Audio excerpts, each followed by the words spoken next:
Eric, merci beaucoup. Grâce à toi, on peut faire un colloque de qualité avec des intervenants de qualité avec qui tu nous as mis en relation. Alors vraiment, un tout grand merci pour ta participation exceptionnelle dans ce colloque. Merci beaucoup. Merci beaucoup. C'est un peu ce que disait Michael, hein, c'est l'intervention par le bas.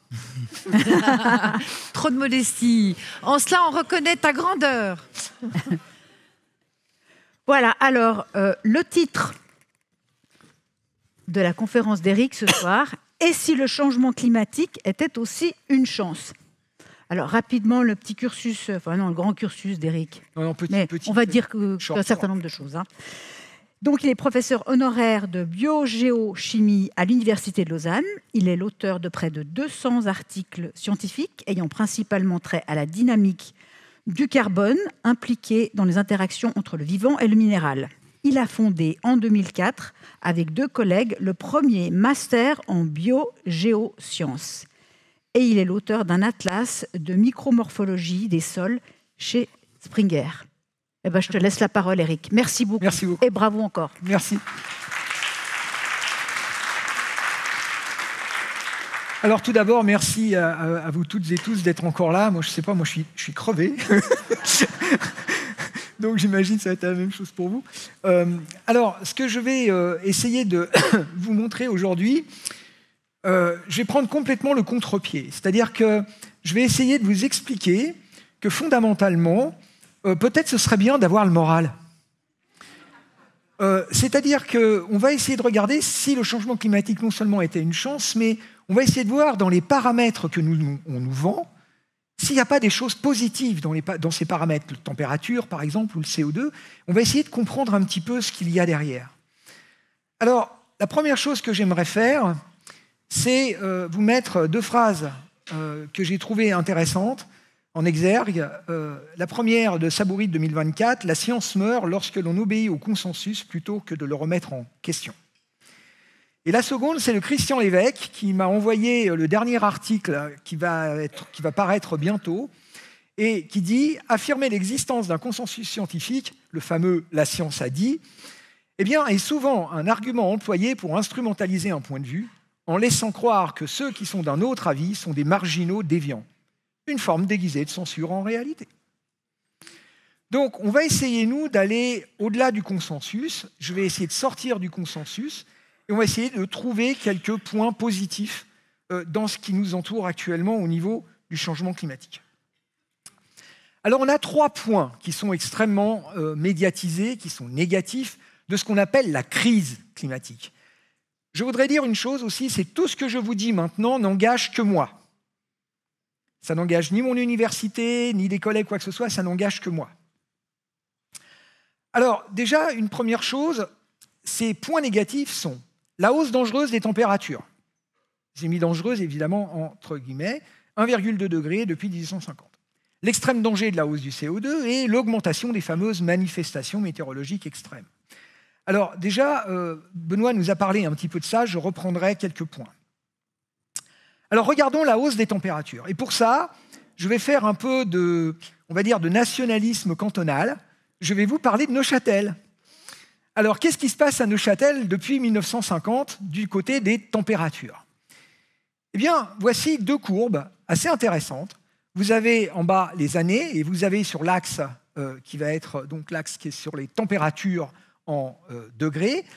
Vous avez 2 courbes et l'une est bleue et l'une est rouge. Celle qui est rouge, c'est la station de Neuchâtel, c'est la température moyenne annuelle. Et celle qui est en bleu, c'est la Suisse. C'est la Suisse plus 4,95 degrés. Et regardez comme elles se ressemblent. C'est-à-dire que quand vous étudiez Neuchâtel, vous avez une petite idée de ce qui se passe en Suisse. À 4,95 degrés près. Le coefficient de corrélation est assez élevé. Si vous voulez vous intéresser au coefficient de corrélation, on pourra en dire beaucoup. Mais en gros, ça varie entre -1 et 1. -1 et 1, ça veut dire que c'est très fortement corrélé ou anti-corrélé. Et 0, ça veut dire qu'il n'y a pas de relation. Alors, qu'est-ce qui se passe à Neuchâtel? Du coup, on va regarder. Et puis, on voit ça. Ça, c'est les températures maximales.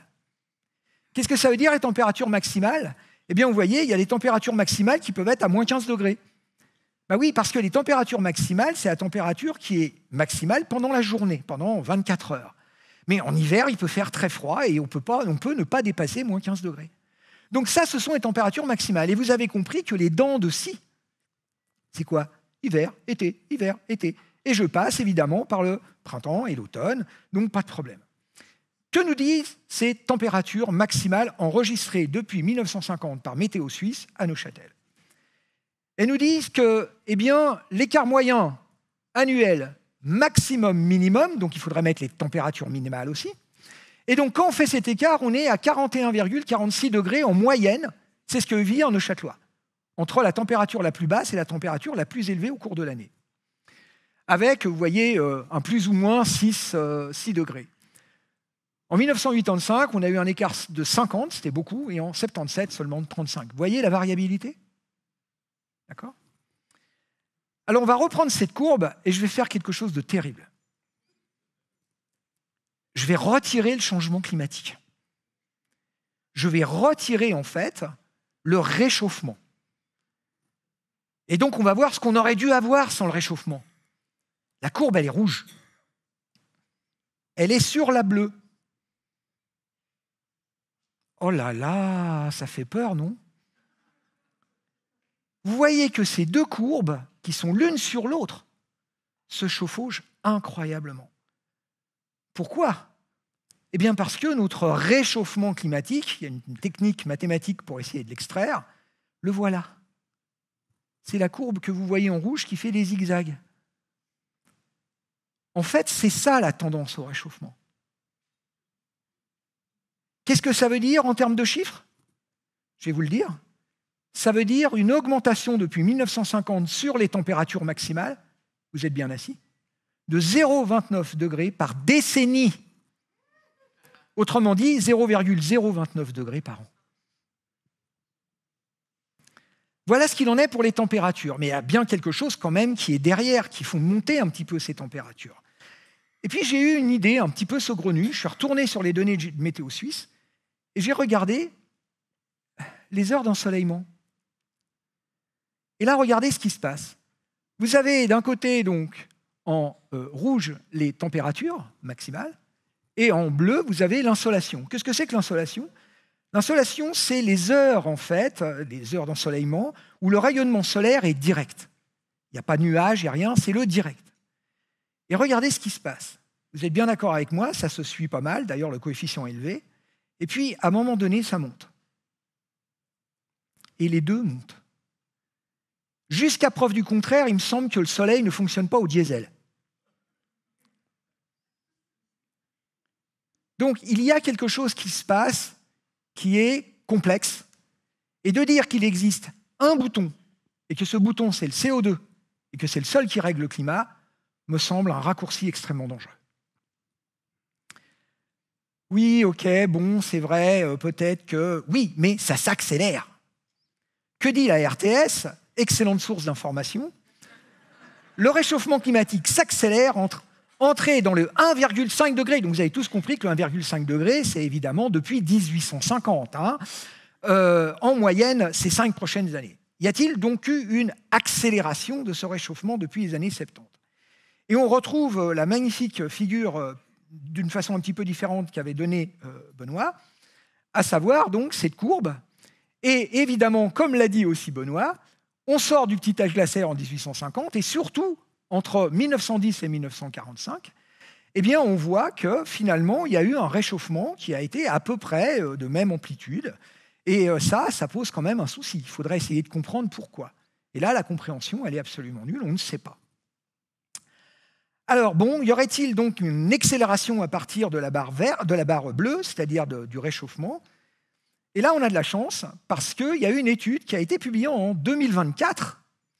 Y a-t-il donc un réchauffement qui s'accélère? Y a-t-il une poussée? Eh bien, d'un point de vue statistique, l'étude a été faite sur 4 relevés de température de surface mondiale de façon extrêmement serrée entre 1850 et 2023. Le résultat est aucun changement dans le taux de réchauffement au-delà des années 70 n'est détecté, malgré les températures records de 2023. Il n'y a pas d'accélération. Désolé, la RTS, je sais que vous êtes déçus. Un autre point qui est largement diffusé dans la presse, c'est celui de l'extrême danger du CO2. Alors, première chose, déjà, on va faire un petit tour dans le passé pour y voir plus clair. Je suis un géologue de formation et j'aimerais vous emmener dans le passé. On va aller regarder un petit peu le passé. Mais avant ça, j'aimerais quand même que les gens qui manifestent arrêtent d'écrire CO2, carbone, 0 au carré. Ça ne veut rien dire. D'accord ? Donc là, c'est une manifestation d'Extinction Rébellion. Je veux bien croire que cette jeune fille a peur, d'ailleurs elle met un masque, et elle nous dit de nous réveiller et surtout de sentir le CO2. Alors vous savez que le CO2 est inodore, mais ça se fait un détail. Et donc là, le CO2, il faut arrêter. Et ça, dans la presse, on le voit tout le temps. Mais qu'est-ce que ça vous dit ? Qu'est-ce que ça vous raconte ? Et ça vous dit que cette jeune fille ne sait pas de quoi elle parle. Et il est là le problème. Combien sont-ils à ne pas savoir ce qu'est le CO2 ? Petit rappel rapide ? Bon, c'est un carbone avec 2 oxygènes. Hein. Et ça s'écrit carbone avec un oxygène avec un petit 2 en indice, et pas en exposant, en indice, parce que c'est la norme internationale chimique pour donner le nombre d'atomes qui est inclus dans une molécule. Alors vous allez me dire, elle est peut-être toute seule, etc., etc. Alors, nous sommes allés sur la Côte d'Azur avec mon épouse le 7 novembre dernier, et dans la principauté de Monaco, on est allé visiter le muséum, vous savez, d'océanographie, et on a eu la surprise de voir un CO2 avec un monoxyde de carbone au carré sur les bus. Donc c'est quand même tragique, parce que là, on vous dit, on fait des choses super, c'est moins de CO2, et on ne sait même pas ce que c'est. Allez, on va retourner en géologie. Je vous emmène dans le passé. Je vais vous emmener dans le bassin de Paris. On est à l'est du bassin de Paris, on est en Champagne, et nous sommes entre 41 et 47 millions d'années. Je sais, alors ça c'est le truc, toujours la même chose. Ouais, mais des millions d'années. Nous, ce qui nous intéresse, c'est ce qui se passe là, maintenant, sur quelques dizaines, centaines d'années. Alors oui, sauf que vous allez voir qu'on va pouvoir aller monter à ces échelles-là. Comment ? Grâce à des coquillages. Ces coquillages s'appellent Campanile giganteum. Ce sont des coquillages, vous voyez l'échelle, en fait en bas, là-bas, elle fait 20 cm. Ils sont comme ça. On n'en a pas eu depuis. D'accord ? Ce sont des gastéropodes, donc ils s'enroulent. Ils vont croître au fur et à mesure du temps, et ça donne des grosses bestioles. Et ces grosses bestioles, vous voyez, elles sont vraiment concentrées à un endroit, sur ces plages qu'on avait à cette époque. Et ces plages, on sait maintenant, elles ont duré entre plusieurs centaines à quelques milliers d'années. Et ces coquillages ont été tout simplement, ils se sont mis à vivre, à batifoler dans ces mers peu profondes. C'était les Bahamas. Hein. Et qu'est-ce qu'on a mesuré, nous ? On a mesuré quelque chose de particulier qu'on appelle l'oxygène 18, qui est un isotope, avec lequel, vous savez quoi ? On peut reconstruire les températures. Et donc, ce que vous avez ici, eh bien, c'est tout simplement... Alors, je ne sais pas si je peux utiliser... Vous voyez le point rouge ? Ouais, super. Donc, vous avez ici 1 année, 2 années, 3 années, 4 années, 5 années, 6 années, 7 années. Cette bestiole, elle a vécu pendant 7 ans. Avec les températures minimales en hiver, maximales en été, et là, les températures variaient en gros entre 19 et 29 degrés au cours de l'année. D'accord ? Ces bestioles-là, on les a répétées. On en a fait plusieurs. Et sachant que ça représente 8 à 10 à 12 ans, on a eu des bestioles jusqu'à 14 ans, eh bien, vous avez ici un thermomètre qui est mis à un endroit pendant 10 ans, 12 ans, et donc, par conséquent, ce thermomètre enregistre véritablement la variation, en fait, au cours du temps. Bon, ok, c'est sympa, mais pourquoi il nous dit ça ? En fait, ce qui s'est passé, c'est la chose suivante. C'est quand on regarde ce schéma ici, c'est un petit peu difficile à voir peut-être avec les problèmes de lumière, mais vous avez ici la période en question qui nous intéresse, et en gros, la plage, elle nous donne ça comme résultat. On avait 23 degrés, en gros, sur plusieurs moyennes au cours de ces centaines et milliers d'années, mais regardez la pression partielle en dioxyde de carbone. 1100 ppm. 1100. D'accord ? 1100 ppm, c'est intéressant, parce que 1100 ppm, ça veut dire, 1, que c'est beaucoup, et puis 2, ça veut dire surtout qu'il y avait de la vie. Non seulement il y avait de la vie, mais si vous regardez ici cette reconstitution qui est celle du Lutétien, il n'y avait pas de glace au pôle. Pas de glace au pôle, de la vie, Bon, ok, mais peut-être que. Je vous rappelle que nous sommes ici. C'est-à-dire qu'on est dans la période où, en fait, on a le moins de CO2 dans l'atmosphère depuis les 70 dernières millions d'années, et on est dans des températures, on l'a dit déjà tout à l'heure, où on n'est pas super chaud. D'accord? Bon, ok, mais c'était terrible. Raté. On a l'un des plus beaux pics de diversité du tertiaire pendant cette période-là. La vie était parfaitement heureuse. Je vais ajouter que, 2, les océans ne se sont pas mis à bouillir, comme on l'a dit un certain secrétaire général de l'ONU. Et 3, comment voudriez-vous avoir les bestioles que vous avez vues avec toute la vie qui allait? Il fallait voir, sur 1 mètre carré qu'on a fouillé, on avait jusqu'à 50 espèces de coquillages différents. D'accord? Eh bien, où est-ce qu'elle est, l'acidification des océans? Pas d'acidification des océans. Voilà, donc, un point encore sur le CO2. Maintenant, les phénomènes météorologiques extrêmes. Alors, on va parler des incendies de forêt, des ouragans, et puis peut-être de quelques autres phénomènes. Mais une chose est sûre, c'est que j'ai mis cette table à jour, il y a quelques jours, où j'ai pu avoir les derniers chiffres en ce qui concernait le Canada, dont on a largement parlé l'an dernier. Et vous voyez, en bleu, ce que vous avez, ce sont les nombres de feux au cours des... c'est les aires brûlées au cours des années. Et ce que vous avez en rouge, c'est le nombre de feux. Et on voit que le nombre de feux diminue. Mais vous avez 2024 qui a été particulièrement dur. Il y a eu énormément d'aires brûlées. Mais sinon, vous voyez... 2023, pardon. Par contre, 2024, vous voyez, on revient à peu près. Si on fait les statistiques dessus, il n'y a pas de tendance. On n'a pas de péjoration du nombre d'incendies. Mais vous allez me dire, peut-être que c'est en Europe. Raté encore. Parce que la tendance en Europe, là, c'est les données de Copernicus, qui est la base de données européenne. Eh bien, encore une fois, on est plutôt à la baisse. Maintenant, vous allez taper incendie de forêt, changement climatique, et vous allez voir le nombre de choses qui lient les deux et qui disent que ça va être de pire en pire. Cette image, vous l'avez vue tout à l'heure, c'est celle que Benoît a montrée sur les cyclones. On n'a pas de tendance sur l'énergie accumulée par les cyclones. La courbe ici s'arrête en 24 septembre 2024, mais vous avez vu qu'on a eu 2 nouveaux cyclones aux États-Unis. Donc je suis allé chercher ce que ça pouvait donner. Et voilà les données. Vous avez ici la courbe bleue foncée.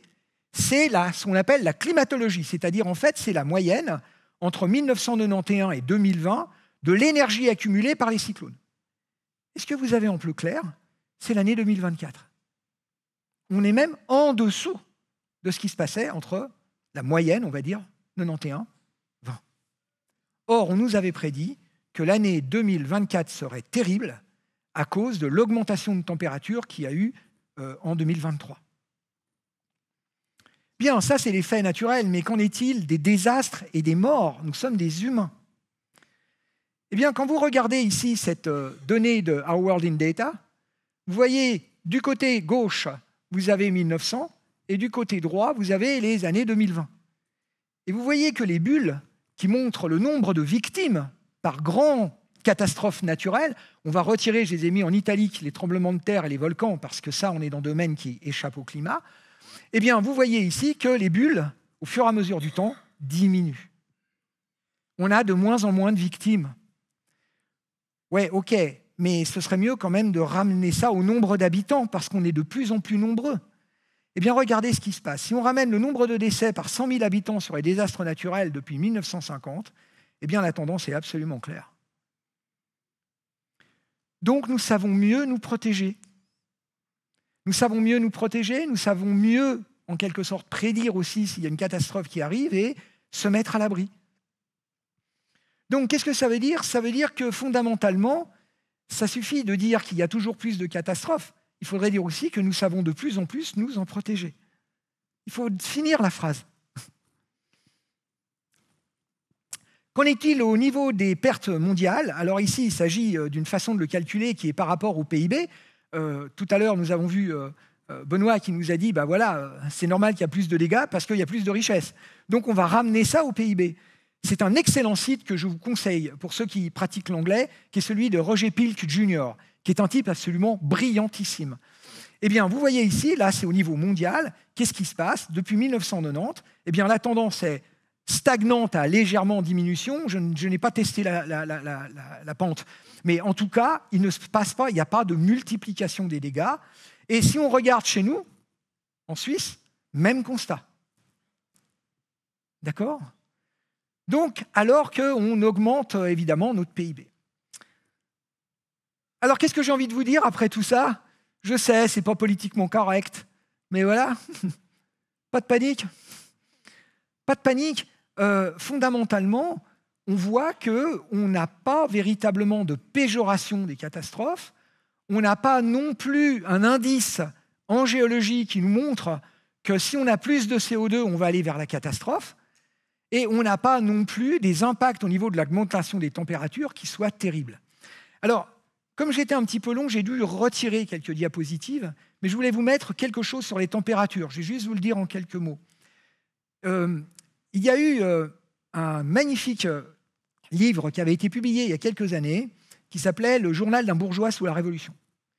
Et ce monsieur, ce bourgeois, en fait, c'est simplement un homme dans les années 1970, qui a retrouvé ses carnets et qui a retranscrit tous les carnets de ce brave bourgeois. Et il prenait la température sur son même thermomètre tous les jours, le matin, à la même heure. Et vous avez donc une banque de données incroyable. Eh bien, tenez-vous bien, sur les années, donc ça va à peu près de 1991 jusqu'à pratiquement 1996-97, la température à Paris a baissé par décennie, je vous parle là par année, de 0,39 degrés. Par année, pas par décennie. Oui, de 1700. J'ai dit 1900 ? 1990, ah oui, ça serait un peu la Révolution française. 1790 à 1797, il était par là. Donc, il y a eu vraiment une baisse, et d'ailleurs, vous le savez tous, ce qui s'est passé, le général Hiver a terriblement frappé l'armée française. Ça a été vraiment, et là, vous imaginez ce qu'on aurait vu dans la presse, d'ailleurs, on l'a vu en partie dans les années 70, c'est qu'on allait vers une nouvelle glaciation. Alors maintenant, que s'est-il donc passé pendant ces 70 dernières années sous le réchauffement climatique ? Vous me permettrez encore une fois de vous donner quelques points positifs, parce qu'il y en a marre de voir les choses toujours sombres. Alors, première chose, augmentation spectaculaire de l'espérance de vie. Au niveau mondial, 46 ans en 1950, 72 ans en 2022. Et là, je ne vous parle pas de notre espérance de vie à nous, qui n'est pas toujours optimale, parce que souvent on vit plus vieux, mais plus malade. Là, je vous parle au niveau mondial. Recul spectaculaire de l'extrême pauvreté. Pour rappel, l'extrême pauvreté, vous vous souvenez, c'est moins de 2,15 $ par jour. D'accord ? 53% de la population mondiale en 1950. Moins de 10% en 2022. D'accord ? Qu'est-ce qu'on avait aussi ? L'augmentation spectaculaire de l'alphabétisation. 64% de la population mondiale était illettrée en 1950. C'est moins de 13% aujourd'hui. La mortalité infantile ? Eh bien, si on prend l'Afrique, les enfants donc, qui meurent en âge moins de 5 ans en Afrique, c'était 32% en 1950, c'est 6% en 2022. On pourrait ajouter la chute des décès annuels liés à la faim, 72% de chute entre 1980 et 2021.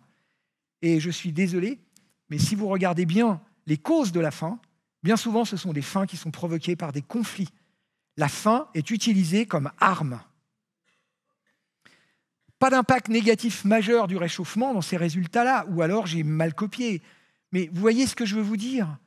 Il faut aussi voir le verre à moitié. Merci. Alors, si tout n'est pas négatif, si on se mettait un petit peu de positif, ce serait sympa un peu de positif, qu'est-ce que vous en pensez ? Alors, on va regarder du côté de l'agriculture, un petit peu du côté de la santé, mais rapidement, je ne suis pas très à l'aise. L'économie et l'énergie, l'énergie, on en a parlé un petit peu quand même. Et puis, c'est pas non plus ma tasse de thé, je suis complètement incompétent dans le domaine. Et l'économie, alors là, je suis une bille totale. Donc, je comprends rien du tout à l'économie, si ce n'est ce que je veux vous dire, c'est qu'on l'a dit tout à l'heure, il y a des gens qui, évidemment, avec le changement climatique, font de l'argent. Ça on n'a pas de doute là-dessus. Mais il y a aussi des opportunités. On parlait de la fonte du permafrost, ça va être des terres qu'on pourra cultiver, si vraiment ça se passe. Ça pourrait être aussi des ressources qu'on pourra exploiter. Et puis enfin, on regardera du côté de la société quelques petits points intéressants. Alors au niveau de l'agriculture, j'ai envie de vous parler agriculture, oui, mais d'abord végétation. Et nous avons vu ce matin ces cartes magnifiques où on voit un reverdissement de la terre.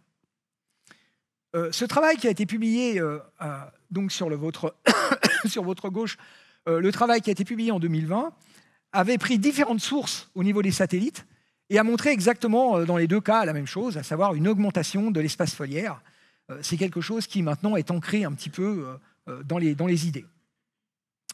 Cette augmentation de la surface foliaire fait que, en gros, 55% des zones mondiales reverdissent, et reverdissent même à un rythme accéléré. Alors que 7%, un peu plus de 7%, ont des indices de brunissement, c'est-à-dire de déperdition en fait, de la végétation. Et puis, on constate bien évidemment, c'est la courbe que vous avez en haut, ce reverdissement qui se met en place, mais il y a une équipe qui a essayé de savoir pourquoi. Et donc, ils ont pris plusieurs indices pour essayer d'expliquer quelle est la raison pour laquelle il y avait ce reverdissement. Et c'est assez extraordinaire, c'est dommage, on ne voit pas très bien les couleurs, mais je pense que vous devinez, il y a du rose, il y a du vert clair, vous devinez un petit peu? OK? Bon, vous ne voyez pas grand-chose, parce qu'il y en a un qui écrase tout le monde, c'est le CO2. Ce que vous avez sur la carte, et qui ressort en vert, ce sont les aires qui sont boostées par le CO2. Donc le CO2, il ne faut pas l'oublier, ce n'est pas un poison, comme certains racontent, ce n'est pas un polluant, c'est la molécule de la vie. S'il n'y a pas de CO2, il n'y a pas de vie. D'accord ? Il en faut parce que tout simplement, c'est la nourriture des plantes. Alors, qu'est-ce que ça a comme conséquence ? Une des premières conséquences, on va le voir, est assez intéressante. On va voir ici, c'est un site extrêmement intéressant qui s'appelle Carbon Brief, sur lequel vous pouvez trouver énormément d'informations. C'est un site que j'aime bien, alors il est complètement très orienté carbone, c'est la fin du monde, mais on trouve des données intéressantes. En fait, il faut bien avoir conscience que ce soit le rapport du GIEC ou que ce soit les sites qui sont très orientés sur le réchauffement climatique comme étant une catastrophe, on trouve des choses qui sont bien. Ce que je vais vous dire par là, c'est que tout n'est pas noir et tout n'est pas blanc. Et on nous refuse aujourd'hui de vous apprendre à regarder des nuances de gris. Sauf sous forme de films tendancieux. Mais il faut vraiment, ici, avoir l'esprit suffisamment ouvert pour aller regarder tout type de site. Et je suis quelques personnes sur Twitter qui sont absolument en désaccord avec moi, mais ça m'intéresse de savoir ce qu'elles pensent. Et voilà ce que dit ce site. La désertification a été décrite comme le plus grand défi environnemental de notre temps, et le changement climatique aggrave la situation. Donc ça, c'est un petit peu bateau, hein. Je veux dire, tout le monde comprend ça. Donc ça va aggraver. On est en 2019, c'est ce qui est entouré là-haut, mais je ne crois pas qu'on puisse voir bien comme il faut. Alors, qu'est-ce qu'il en est aujourd'hui ? Eh bien, un site tout aussi intéressant qui s'appelle Yale Environment 360, qui est un grand site, encore une fois, qui vend le changement climatique. Et voilà ce qu'ils écrivent cet été. Là, c'était au mois de juillet 2024. Avec les niveaux de CO2 qui augmentent, les zones sèches mondiales verdissent. Flûte. Et ils disent quand même quelque chose d'intéressant. C'est quand même un joli... Je trouve que c'est bien, c'est honnête, il y a un mea culpa qui est assez intéressant. Malgré les avertissements selon lesquels le changement climatique entraînerait une désertification généralisée, de nombreuses zones arides deviennent plus vertes en raison de l'augmentation du CO2 dans l'air, une tendance qui, selon les études récentes, se poursuivra. C'est sympa ? Ah, attendez, vous ne les connaissez pas. Mais les scientifiques mettent en garde contre le fait que cette végétation supplémentaire risque d'absorber les rares réserves en eau. Sauvons les déserts.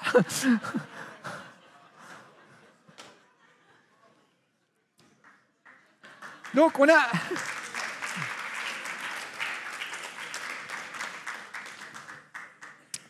Vous savez, vous ne pouvez pas vous en sortir.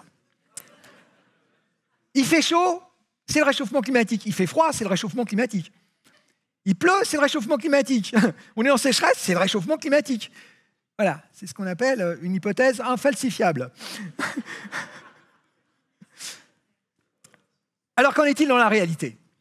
Et là, ce qui est intéressant, c'est qu'il y a une magnifique étude qui a été publiée dans une très grosse revue en 2023, qui s'est intéressé à l'une des zones les plus sensibles au niveau planétaire, qui est la zone sahélo-soudanienne. Donc, vous avez ici donc, cette grande zone qui part complètement à l'ouest du côté du Sénégal pour aller jusqu'à l'est, jusqu'à la Somalie. Et donc, l'étude a été faite. Et qu'est-ce qu'ils ont vu? Eh bien, première chose, en haut, ce que vous voyez en vert, c'est les augmentations de végétation. Grosse augmentation de végétation. Ce que vous avez en rouge, c'est le recul de la végétation. Et ce que vous avez en gris, c'est ce qui est à peu près inchangé. Les dates, entre 2000 et 2019. En bleu, vous n'allez jamais le croire, c'est la pluviométrie. Il pleut davantage. Vous avez en bleu les zones où il pleut davantage, où il y a une augmentation, et vous avez en rouge, mais c'est difficile à voir, les zones où il pleut moins. Les zones grises sont encore les zones où il est difficile de savoir vraiment si c'est plus ou moins. En tout cas, c'est à peu près inchangé. Pourquoi? Bien, parce qu'un écosystème, c'est quelque chose de compliqué. Si on a plus de végétation, effectivement, on va modifier une partie du cycle de l'eau. Mais cette modification du cycle de l'eau, elle peut parfois partir vers des aspects positifs. Avec la végétation, vous protégez aussi l'évaporation directe. Vous avez des processus d'évapotranspiration qui permettent en fait de nucléer et d'avoir aussi des nuages. Donc, c'est plus compliqué qu'on ne le dit. Et donc, par conséquent, ici, le bilan, il le vous propose, il est proposé par ces chercheurs. Ce que vous avez en bleu, c'est toute la végétation qui a été boostée par les pluies. Ce que vous avez en vert, c'est toute la végétation qui a été boostée plutôt par ce qui n'est pas la pluie et qui est le CO2.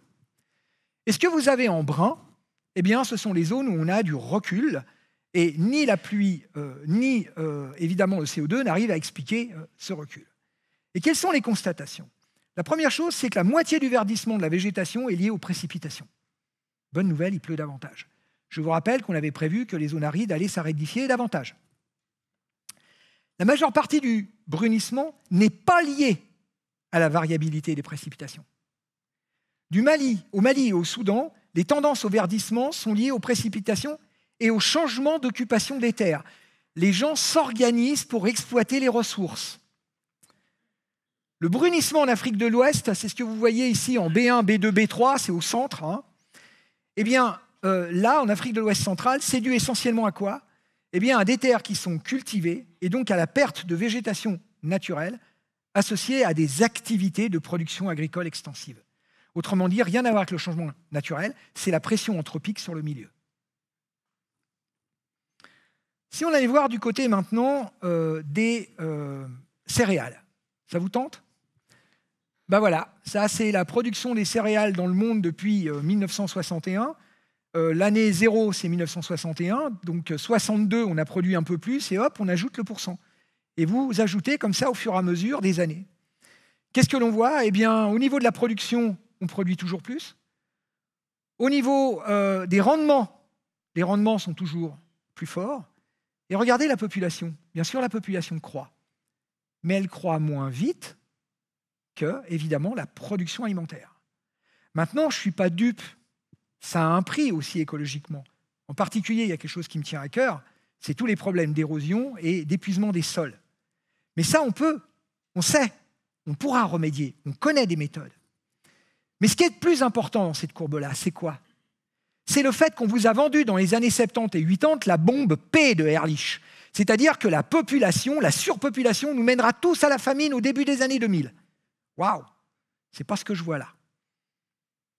L'autre point aussi qui est important dans ce domaine, c'est l'étendue des terres qui sont exploitées.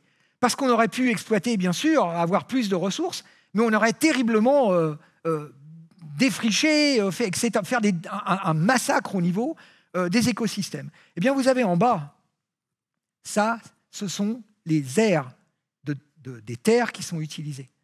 On n'a pas tellement changé le nombre d'aires. Donc, ça veut dire qu'on produit mieux, on produit plus, mais il faut bien avoir une chose en tête. Ça, c'est important. 30% de nos denrées alimentaires sont détruites par des pestes. D'accord? Tout ce qui va être les nuisibles, qui vont s'attaquer aux réserves, qui vont s'attaquer aux plantes sur pied, qui vont, etc., etc. Et climat?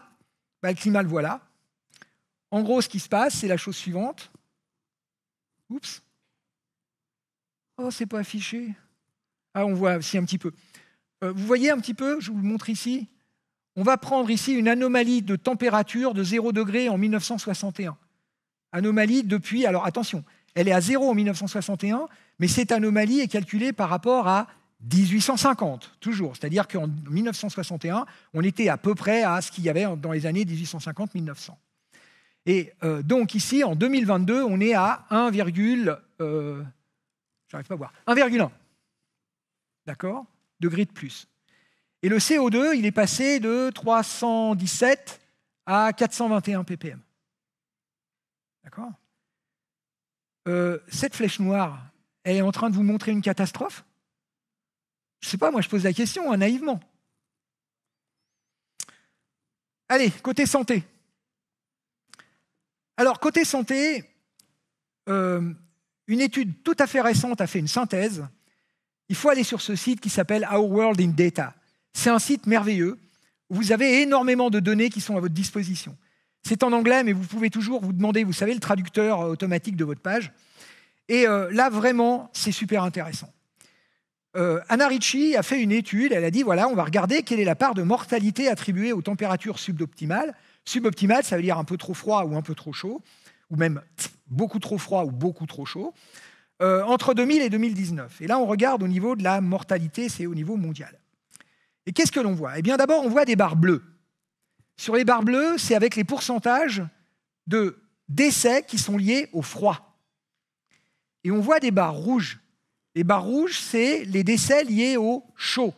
Attention, pas au chaud, aux températures non optimales, c'est-à-dire vraiment la personne est décédée du fait qu'il y avait une température qui était beaucoup trop élevée. Et qu'est-ce qu'elle conclut ? Dans le monde, les décès dus au froid sont 9 fois plus nombreux que ceux liés à la chaleur. Dans aucune région du monde, ce rapport n'est inférieur à 3, et dans beaucoup d'autres, il est plus de 10 fois supérieur. Et cette phrase-là est terrible. Le froid est plus meurtrier que le chaud, même dans les régions les plus chaudes du monde.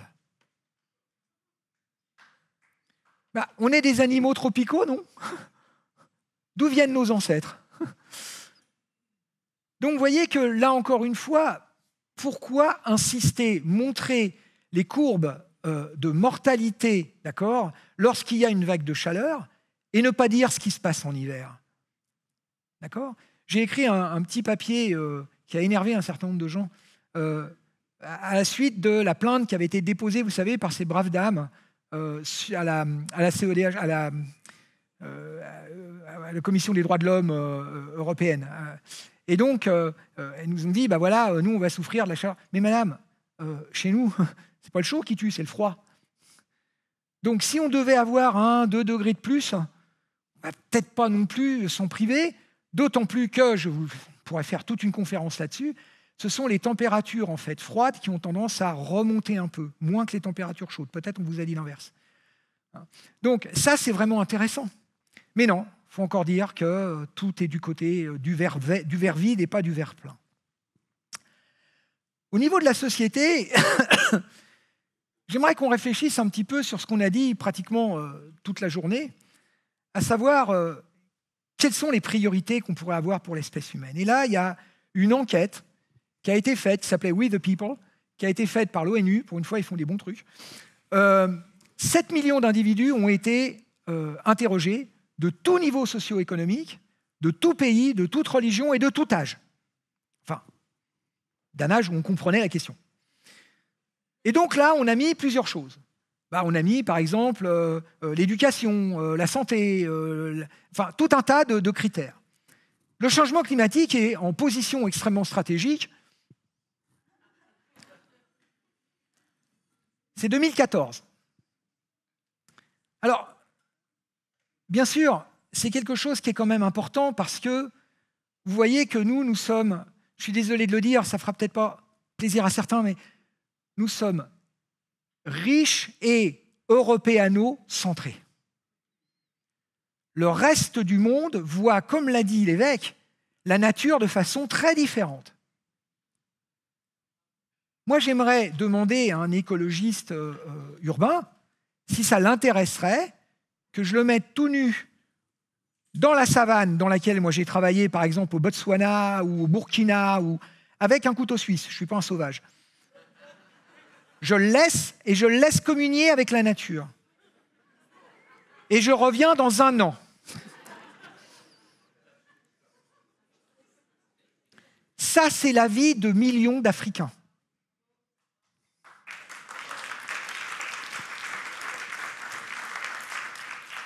Alors, qu'en est-il aujourd'hui? Alors, c'est difficile d'aller trouver des données, c'est pas si facile, mais en gros, j'ai retrouvé une espèce de petite synthèse.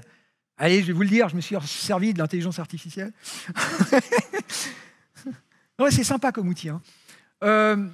Mais c'est comme tous les outils. Il faut savoir l'utiliser et pas croire ce que vous dit l'outil. Alors, les objectifs précédents donc, sont restés en fait dans les priorités pour les citoyens du monde entier. Et qu'est-ce qu'on a dans les grandes priorités? Eh bien, vous allez voir, c'est incroyable. Un gouvernement honnête et réactif. Wow. Ouais, je sais, il y a du boulot. Bon. La protection contre la criminalité et la violence, des opportunités d'emploi, l'instruction. L'instruction était classée comme une priorité absolue dans plein de différents groupes. Les soins de santé. Et puis l'eau potable et l'assainissement. On n'y croit pas, nous on sait, c'est facile, hein, on ouvre le robinet. Mais allez donc voir en Afrique, en Amérique latine ou même dans certains pays asiatiques. Et puis l'absence de discrimination.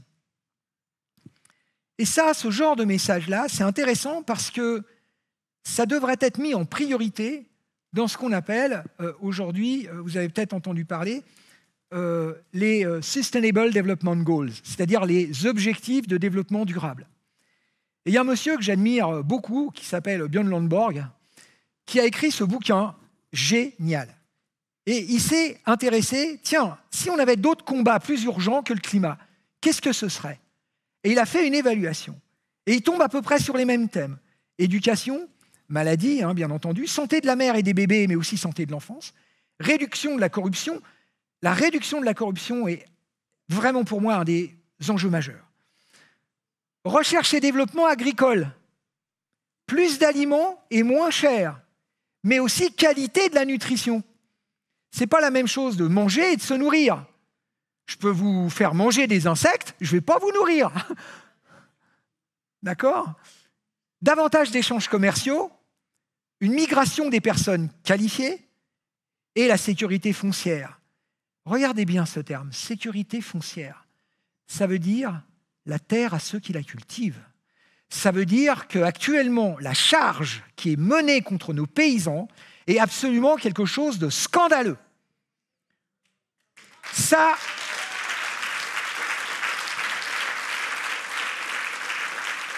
ce n'est pas le moment d'en discuter maintenant, mais au nom, je vous le rappelle tout de même, au nom de quelque chose qui est faux, à savoir que l'agriculture est un polluant majeur en termes de CO2 et de méthane.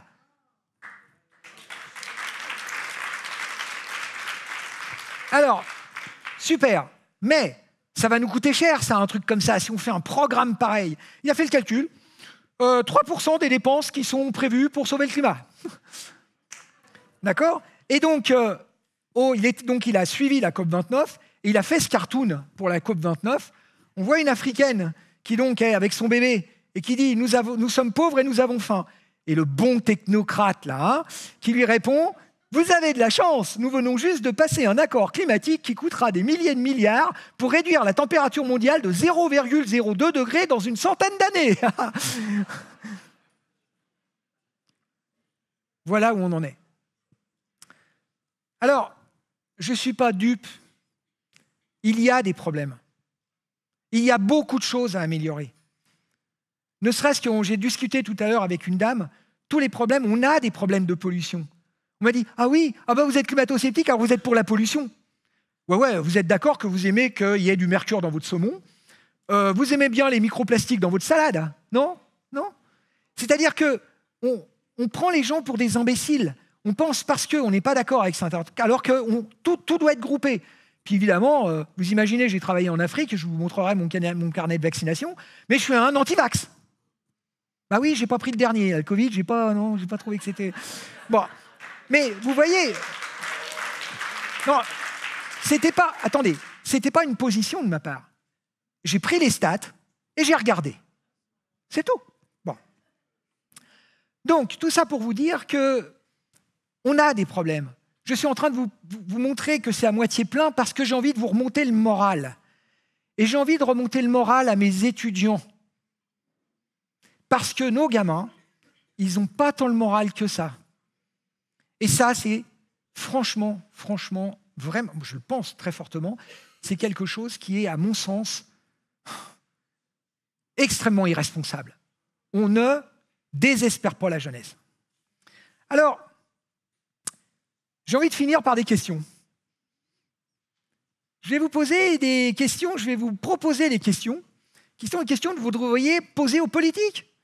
Mais vous allez voir qu'il est très difficile d'avoir réponse. Par exemple, on prétend que la Terre est en surchauffe. Quel est l'éventail de température moyenne correcte pour que la vie se développe et pourquoi? Je voudrais avoir une réponse, moi. Quel est le niveau de CO2 atmosphérique le plus approprié pour la vie sur Terre? Pourquoi ces valeurs sont-elles idéales? Essayez de trouver ça comme réponse. Qu'est-ce qu'un climat réglé? On l'a dit ce matin.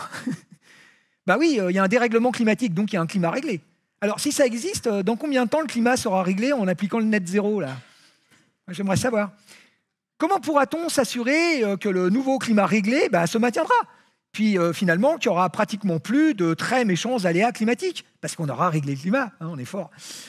Qu'est-ce qui fait que le CO2 est un polluant? On en a déjà parlé, parce que la vapeur d'eau, c'est un gaz à effet de serre qui est quand même relativement puissant. Et donc, par conséquent, il est en plus, même plus abondant. Donc, pourquoi la vapeur d'eau, c'est pas un polluant? J'ai jamais compris. Alors, pourquoi les anomalies de température par rapport à 1850-1900 sont-elles considérées comme la référence du bien-être humain? En fait, la condition humaine n'a jamais été aussi bonne qu'aujourd'hui. En quoi le climat de la fin du petit âge glaciaire, c'est-à-dire la période qui a été la plus froide quasiment depuis 10 000 ans, serait préférable à celle d'aujourd'hui? Et puis, en quoi le temps était-il plus clément du 15e au 19e siècle? Montrez-nous vos datas. Si la crise climatique est un péril mondial évident, pourquoi, par exemple, la Chine et l'Inde continuent-elles à émettre massivement du dioxyde de carbone? Et moi, j'ai une question plus sournoise. Est-ce que leurs scientifiques savent-ils des choses que nous, on ignore? Pourquoi s'opposer au déploiement de l'énergie nucléaire? C'est la technologie énergétique décarbonée la plus sûre, la plus durable, et puis elle est surtout la plus efficace et la moins néfaste environnementalement et stratégiquement. On a oublié de parler de stratégie aussi, que le solaire ou l'éolien, ce sont des catastrophes. Et puis si l'homme, alors ça c'est de la provocation, vous commencez à me connaître un peu, si l'homme est une nuisance pour la Terre, puisqu'il la détruit, pourquoi craindre que le changement climatique ne nous fasse tous disparaître? Ne serait-ce pas mieux pour la Terre?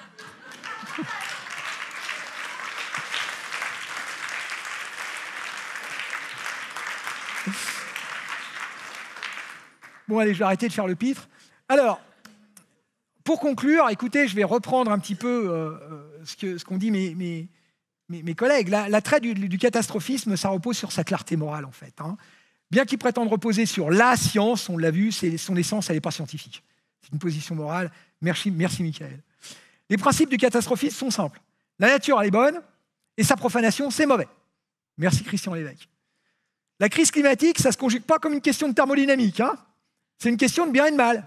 On est d'accord, Jean-François? Benoît, vous êtes bien d'accord qu'il faut dénoncer l'idée que la planète nous punit parce qu'on lui fait du mal. Bref, si vous voulez arrêter les faits, vous devez arrêter la cause. C'est-à-dire qu'il faut stopper l'épanouissement de l'espèce humaine, coûte que coûte. Et d'avoir un discours comme ça, c'est grave. Le catastrophisme climatiste est pour moi essentiellement un anti-humanisme. Il est temps de l'ignorer et il est temps de s'adapter. On a eu le mot « s'adapter » en évaluant sereinement quels sont les risques et les bénéfices de ce faible réchauffement. Voilà, allez, tout n'est pas sombre et profitons de la vie. Merci à tous et toutes.